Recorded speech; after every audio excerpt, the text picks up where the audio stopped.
be Jay Williams' executive assistant. He's put out the ones from the staff so far today. The 4 that have been out there, from Pat, Jerry, James, and Allen. Is he too light-skinned? Right, exactly. Pat, is he too much in love with Coach K? James, is his beard too fresh? Jerry, we have a pocket square instead of a pocket triangle. What would your resume look like if you wanted to be Jay Williams' executive assistant? 888-SAY-ESPN, 888-729-3776. Meanwhile, back in Brooklyn, the last time we left our heroes, Kevin Durant and Kyrie Irving. Kevin Durant made his trade request. Kyrie Irving has bought a place in L.A. But are they the heroes? Are they villains? We're not sure. Thanos. We're not sure if Kyrie bought a place in L.A. It's speculation. It's speculation. Rumored to have bought a place. That's fine. Yeah. The rumors are out there. Okay. Kevin Durant wants out. Because a lot of athletes own places in California, by the way. It's regardless of whether they want to play out there or not. It's L.A. Yeah. We got it. Swimming pools. We hear Key talk about his toes being out every day. Oh, my God. Yeah, his toes in the water, butt in the sand. It's every day. Doodle-dee, wubba. We get it from him. But Kendrick Perkins, ESPN NBA analyst, says, hey, we heard what Kevin Durant said. He's not believing it. Let me channel my inner Brian Windhorst for a second.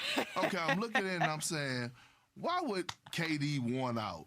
Okay, why would Kyrie go searching and seeing if a team would want to do a sign and trade, and then all of a sudden he opt in into his contract? And then all of a sudden, once Kyrie Irving opts in into his contract, then Kevin Durant comes out and says, I want to be traded. He tells the Brooklyn Nets he want to be traded. I'm to the point, and I came up with the conclusion that I don't believe Kevin Durant. I don't believe it at all. Matter of fact, it makes 0 sense to me that he wants to be traded at this point. I don't believe he believes it. I think Kevin Durant is doing this as a scare tactic in order to help Kyrie Irving have leverage to get him signed long-term with the Brooklyn Nets. So, Freddie, I want to pose a question to you, and I'm going to set up the scenario before I ask the question. Okay. Negotiations are hard, right? Mm-hmm. They're always hard. I'm sure you've been a part of a few negotiations. I know I have. Mm-hmm. There's sometimes you win. There's sometimes you lose, or you need to, take a little bit of humble pie and come back to the table and readdress it, right? That's what we're seeing in real time right now happen it was originally happening between Kyrie Irving and the Nets. And then it showed alignment between KD and Kyrie that it happened between KD, Kyrie, and the Nets and Josiah and Sean Marks. But when it's all said and done, if at the end of this year, Kyrie Irving and KD find a way to play for the Brooklyn Nets, right, and win a world championship, oh boy, how would that make you view Kevin Durant as a leader? If he's backed his teammate, it still got to the table. Mm-hmm. They didn't follow through with any trades. They both ended up playing, and they won. Okay. Where would you see Kevin Durant as a leader if they won a championship, considering the way everything has went down, and if it goes down that way I just described? I don't know if it'll change my mind, and here's why. Because I'm okay if Kevin Durant does not want to be a leader. I know that that's not what people want to hear, Jay, but I'm okay with it. If you're going out there and you're producing, and you're leading your team in scoring, and you're leading your team to wins, I'm good with you not having to be that demonstrative leader. So it's not going to change my mind if he's going out there and being the best teammate for his basketball team. If at times he has to put Kyrie Irving in his place, don't think that's going to happen. You get to a certain point where you know your personnel. And he looks at Kyrie and says, there's certain things I may be able to say I can't afford to have him be set off. And Kevin Durant, if you know your friends that well, you know what you can and you cannot say. But it's not going to change my opinion of him because I don't try to couch people and say the best players have to be the best leaders. I don't do that. If you can do whatever you want, if you're a good person, that means more to me than being a good leader or being a great leader, because there are plenty of great leaders that are terrible people.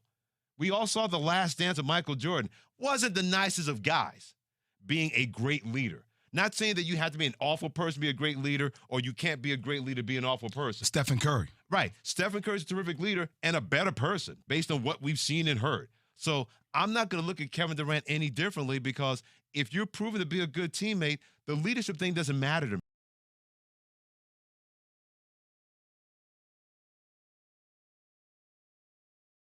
me. I know people try to put that on people because that's what they want them to be, Jay, more than anything else. That's why he's catching a lot of flack from the old heads like Charles Barkley, guys like that, because that's what they were used to in the 80s and 90s and 2000s. That doesn't mean that has to fly in 21st century athletics. I've never believed in that.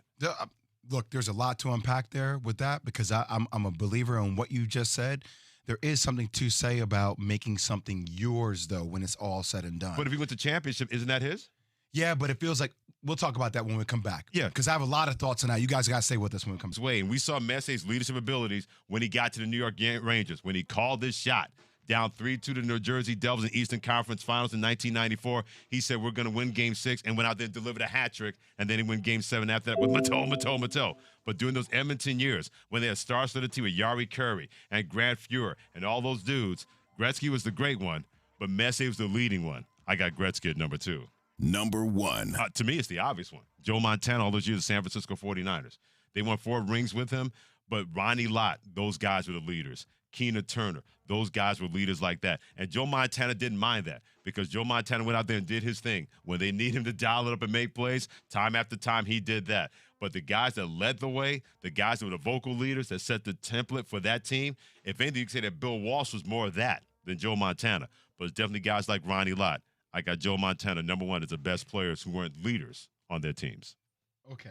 Am I missing anybody?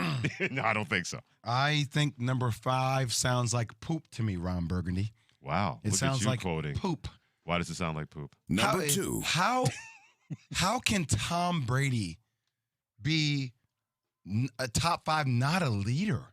Tom Brady is one of the greatest, not the greatest quarterback of all time. I know that. It is possible. It is possible that Tom Brady and Bill Belichick could be 2 incredible leaders. Not at that time. Tom Brady did go to another organization, get that organization to bring on Antonio Brown, did bring Gronk to that organization because people love the way Tom Brady not only played, but the way he's led. He might be one of the greatest leaders of all time in sports. You have him on one of your worst top 5 lists. How is this even possible? This makes no sense, Freddie Coleman. There's no way that Tom Brady is one of the greatest leaders of all time. And even your cool, calm, and collective voice doesn't make it sound right. Here's why it makes it right, because I can name better leaders of their football teams that were Tom Brady that didn't win championships. Dan Fouts, all those years, the San Diego Chargers, led that team with heart and soul and blood and guts. Dan Marino the same way with the Miami Dolphins were better leaders, in my opinion, than Tom Brady. And I'm not trying to disqualify him as a leader. I'm saying with the Patriots, Bill Belichick was the leader of that organization. His specter was able to outdo everybody else. And that's not trying to minimize Tom Brady. That's just stating what I believe what it was and what I saw those years. It took Tom Brady, to your point, and I made that point too, to lead that organization for people to see that, yeah, all those years he was being stymied by a guy like Bill Belichick because of Bill Belichick being that kind of guy in charge of the organization. So due to your rationale, that's like saying Michael Jordan's not a great leader because Phil Jackson's the one that came in with the culture with Jerry Krause. No, that's different because Michael Jordan, that was his team. It was clearly Michael Jordan's team more than Phil Jackson's team. There's no doubt about that. How about Kobe Bryant? Same thing because Kobe Bryant was there in L.A. beforehand? Well, it's different because he was different because Kobe Bryant was there, like you said, more than Phil Jackson. What does that have to do with somebody being there? If you're not getting over the hump, doesn't somebody help you get over the hump? Well, didn't Bill Belichick help Tom Brady get over the hump? Oh, I agree. But didn't Tom Brady evolve and continue to grow and blossom as a player and a leader? Just because you came into a system can help you get to a place where it's overall said and done. Sure. You can come out of the system a great leader. Right, but not during that time with Bill Belichick from that standpoint. By the way, these rankings brought to you by Dell. For your small business needs, call it Dell Technologies Advisor today at Ask 877-ASK-DELL. We'll continue more of this conversation. I don't believe you. I don't care. And does KD really want out of Brooklyn? We'll care about that.